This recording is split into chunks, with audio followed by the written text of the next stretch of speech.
Днес срещу нашата камера е един ценен и същевременно ценен кадър на Holding Group. Здравей, Слав! Здравейте!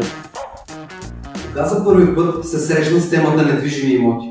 За първи път се замисля да работя като брокер по време на пандемията. Тогава започна да се интересува повече от икономика и възможности за инвестиране.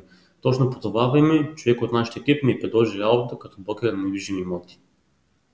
Имаше прекъсване в дейността. Какво те накара да се завърнеш в бранша?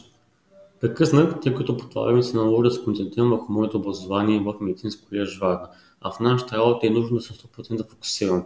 Завърнах се, тъй като работа ми харесва много. Тя е динамична и разнообразна. Тя иска от теб да се както като професионалист, така и като личност. Чувстваш ли се променен след завръщането си? Напълно. По-осъзнат съм с ясно подредени приоритети, които ме карат да бъда по-самоуверен и отдаден в моята работа.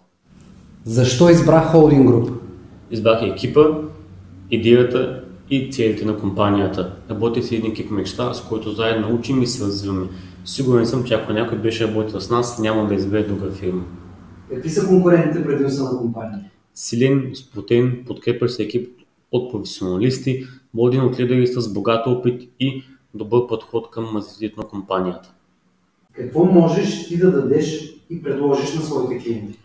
Коректност, прозрачност и лоялност. Смело твърдя, че с това не бих направил компромис.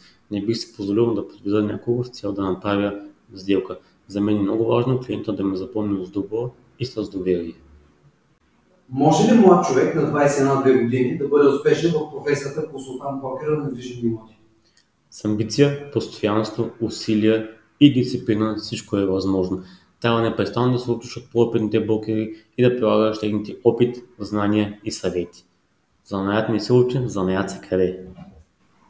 Би ли препоръчал професията брокер на недвижими имоти на свои познати и приятели? С две ръце. Ако пак трябваше да избера, отново ще да работя в Holding.